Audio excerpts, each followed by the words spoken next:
Ini saya ingin menyampaikan sesuatu yang berkaitan dengan reform penyampaian daftar harta, baik melalui LHKPN maupun SPT tahunan dan juga untuk kepentingan lainnya. Saya sampaikan melalui video ini, semoga dapat didengar. Sebelumnya, bismillahirrahmanirrahim. Assalamualaikum warahmatullahi wabarakatuh. Daftar harta itu kan ada dua. Satu yang tahun berjalan, kemudian daftar harta tahun-tahun sebelumnya. Entah dengan mekanisme bahasa atau kalimat yang bagaimana, itu mohon diluruskan. Yang pertama, kalau tahun berjalan itu yang diperoleh misalnya satu tahun ini, tahun Januari 1 Januari sampai dengan 31 Desember 2025.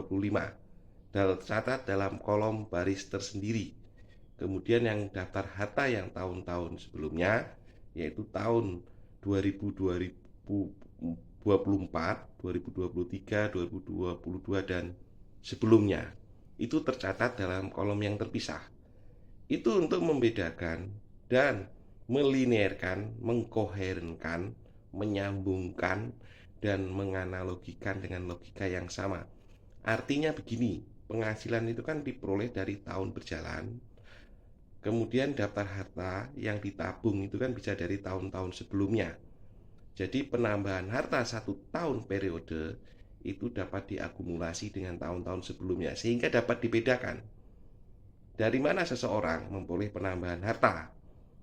Karena pada tahun berjalan memperoleh satu penghasilan dari pekerjaannya, usahanya, dan juga penghasilan lainnya yang diperoleh dari kemampuan ekonomis lainnya. Saya di sini konteksnya secara umum, bukan hanya sebagai karena pegawai negeri sipil, BUMN atau swasta, tapi secara umum. Jadi ketika seseorang memperoleh penghasilan pada tahun berjalan, kemudian asetnya, uangnya dibelikan aset, kemudian mungkin ada penambahan hutang ditambah lagi dengan hutang, maka itulah aset yang dimilikinya. Konsepsinya adalah satu tahun periode berjalan dan tahun-tahun sebelumnya. Itu perlu dilakukan pemisahan. Jika tidak dilakukan pemisahan, maka dapat displit dengan cara yang sudah ada, yaitu tahunnya. Jadi dipisah di situ. Itu akan memberikan kemudahan terkait dengan hal-hal yang dimiliki. Secara rasional akan dapat dibandingkan dengan jumlah penghasilan sekian, maka akan menambah uang tunai dan uang yang disimpan, termasuk biaya-biaya yang dikeluarkan. Kalau di konsepsi sekarang kan tidak ada unsur biaya kalau untuk orang pribadi ya, kecuali menyelenggarakan pembukuan.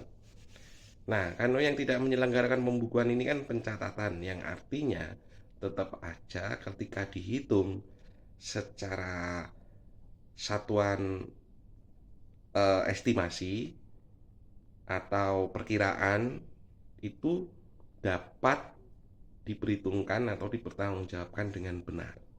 Itu sebenarnya intinya. Jadi ketika kita mengisinya tidak benar, tidak lengkap, itu akan menimbulkan hal-hal yang secara analisis itu eh, kalau di bahasa umumnya ya kerennya itu fraud gitu ya.